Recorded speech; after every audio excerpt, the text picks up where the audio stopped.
Bismillahirrahmanirrahim. Assalamualaikum warahmatullahi wabarakatuh.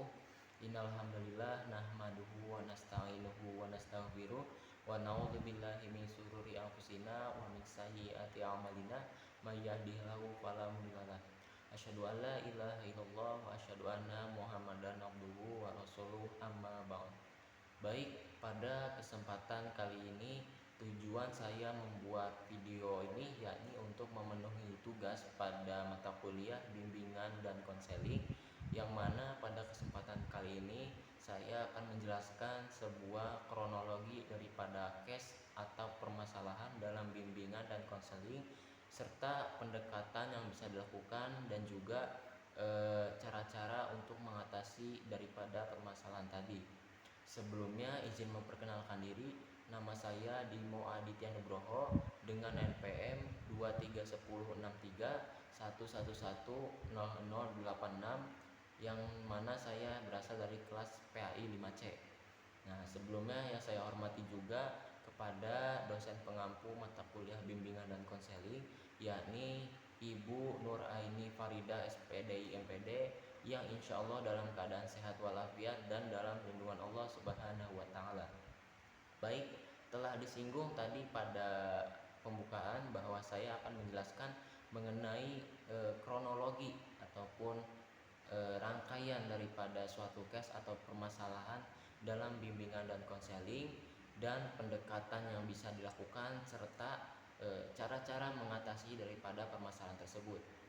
Nah, di sini saya akan menjelaskan bagaimana kronologi dalam suatu case atau permasalahan dalam layanan bimbingan dan konseling, yang dimana saya di sini mengutip dari laman berita di Facebook yakni Pekalongan Info.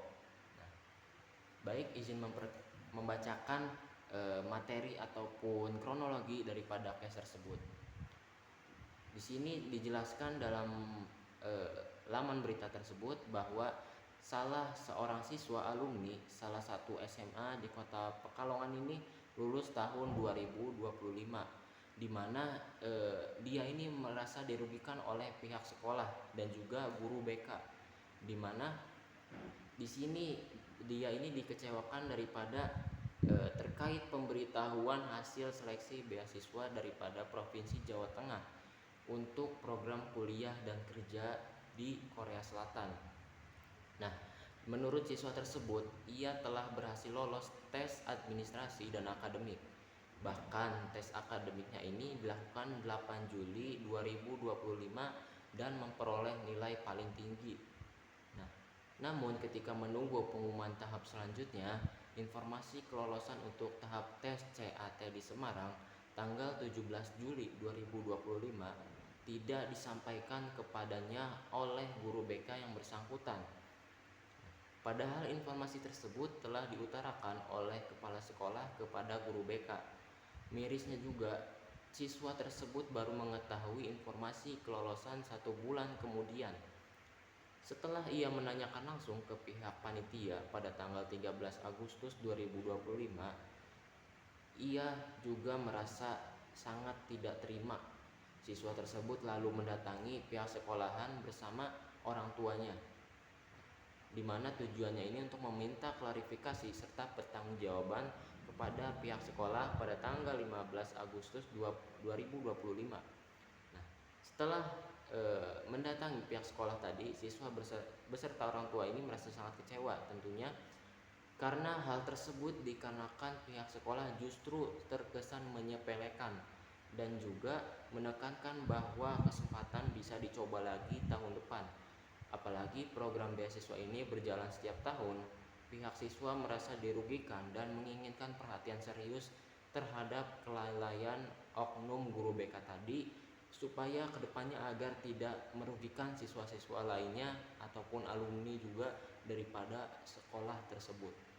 Nah, tadi saya mengutip daripada Pekalongan Info, di mana tadi dijelaskan mengenai rangkaian ataupun kronologi dari suatu case atau permasalahan. Nah, di sini saya menjelaskan sedikit mengenai pendekatan-pendekatan yang bisa dilakukan dalam case tersebut. Nah, kalau kita ringkas lagi daripada kronologi tersebut, tentunya ini dilakukan kelalaian oleh pihak sekolah dan guru BK, di mana guru BK ini terkesan tadi menyepelekan, bahkan pihak sekolah juga menyepelekan dan tidak menganggap serius kepada siswa ataupun alumni tersebut, dan juga adanya keterlambatan informasi yang diberikan kepada siswa tersebut. Nah, kalau kita tarik garis kepada pendekatan-pendekatan yang bisa dilakukan dalam bimbingan dan konseling ini, di sini saya menyimpulkan bahwa pendekatan yang bisa dilakukan dengan cara pendekatan preventif, di mana kalau kita balik lagi ke kasus tadi, di mana ini pendekatan tersebut bisa dirancang untuk mencegah terjadinya masalah terkait beasiswa atau kesalahan informasi daripada penyampaian beasiswa tadi oleh ataupun ketelatan dari guru BK dan pihak sekolah tersebut dalam menyampaikan informasi.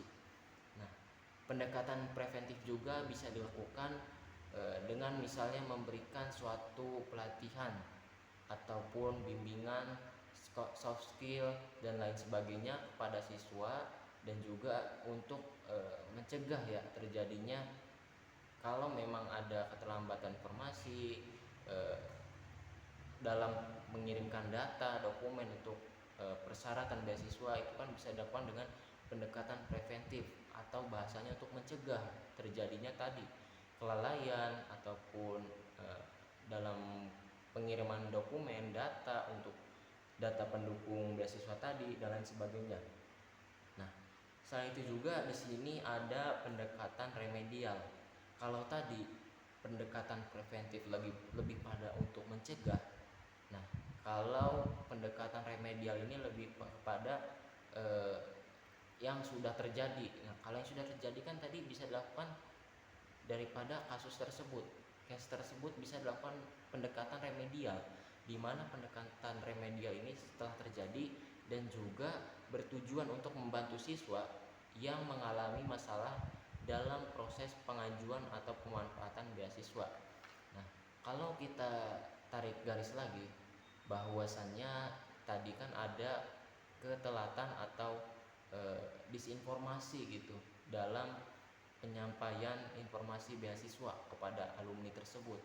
Nah, tentunya dalam case tersebut bisa dilakukan dengan pendekatan-pendekatan tadi, baik itu tadi sudah terjadi maupun nanti dicegah gitu, supaya case-case selanjutnya ataupun permasalahan berlaku selanjutnya tidak terjadi seperti ini lagi, dan sudah dicegah dan tidak dapat terulang kembali gitu untuk siswa-siswa di sekolah tersebut. Nah, tadi pendekatan yang bisa dilakukan, saya menyimpulkan bahwasannya bisa dilakukan dengan pendekatan preventif maupun pendekatan remedial. Selanjutnya, bagaimana cara-cara untuk mengatasinya? Nah, cara-cara untuk mengatasi case atau permasalahan tersebut, tentunya guru BK ini harus memiliki kesadaran yang sangat tinggi, kepekaan yang tinggi, di mana nantinya siswa tersebut ataupun siswa-siswa setelahnya ataupun sebelumnya diberikan sebuah penjelasan ataupun informasi yang jelas, dan juga memberikan suatu bimbingan ataupun pengarahan, entah itu dari pengarahan beasiswa, pengarahan karir maupun lain sebagainya, supaya di sini diharapkan tidak adanya kesalahan ataupun disinformasi, ataupun tadi seperti kasus sebelumnya ketelatan daripada pihak sekolah dan guru BK dalam menyampaikan informasi kepada beasiswa ataupun menyampaikan beasiswa kepada mahasiswa siswa tadi, supaya tidak terjadi kesalahan dan disinformasi. Nah, selain itu juga melalui permasalahan tadi juga bisa menjadi sebuah pelajaran bagi pihak sekolah maupun guru BK. Nah, dalam hal ini tentunya guru BK dan pihak sekolah harus teliti dan juga memberikan suatu arahan bimbingan yang baik dan jelas kepada siswa. Jangan sampai tadi orang tua siswa itu merasa kecewa setelah tadi terjadinya permasalahan tadi, dan juga merasa dirugikan gitu daripada ketelatan informasi tadi. Nah, tentunya perbaikan komunikasi yang baik juga antara guru BK, pihak sekolah, siswa, orang tua itu harus berjalan. Jangan sampai nanti guru BK itu telat ataupun salah dalam menyampaikan informasi serta komunikasinya kurang. Seharusnya juga alumni ini harus diperhatikan gitu oleh pihak sekolah maupun guru BK. Bukan berarti setelah siswa tersebut lulus, sedangkan tadi informasi beasiswa itu masih berjalan, tapi guru BK seakan-akan lepas tangan gitu dan tidak bertanggung jawab lagi gitu terhadap siswa tadi, padahal kan dia menganggapnya dia itu sudah alumni lah atau lain sebagainya. Nah, itu merupakan hal yang salah. Akan tetapi guru BK dan pihak sekolah di sini harus memberikan terus arahan, bimbingan kepada siswa tersebut agar nanti memang penyampaian informasi itu jelas dan tidak ada kesalahan dalam penyampaian informasi mengenai beasiswa tadi. Nah, terusnya di sini juga respon baik antara guru BK maupun pihak sekolah itu sangat ditunggu-tunggu ya.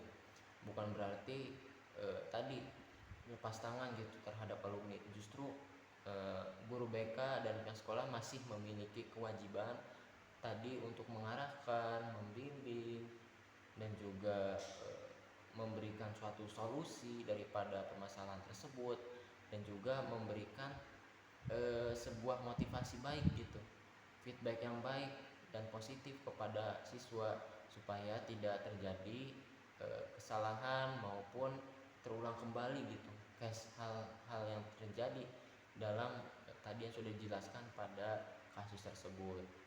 Nah, mungkin barangkali cukup sekian yang bisa saya sampaikan mengenai kronologi kasus tadi yang mengenai kelalaian dalam penyampaian informasi beasiswa yang dilakukan oleh guru BK dan juga pihak sekolah di salah satu SMA di kota Pekalongan.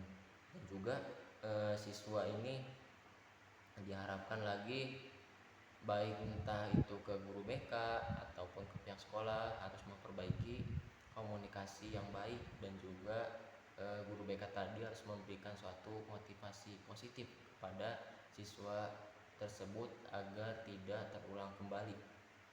Barangkali cukup sekian hal-hal yang bisa saya sampaikan. Kurang lebihnya mohon maaf. Wabillahi taufiq wal hidayah. Wassalamualaikum warahmatullahi wabarakatuh.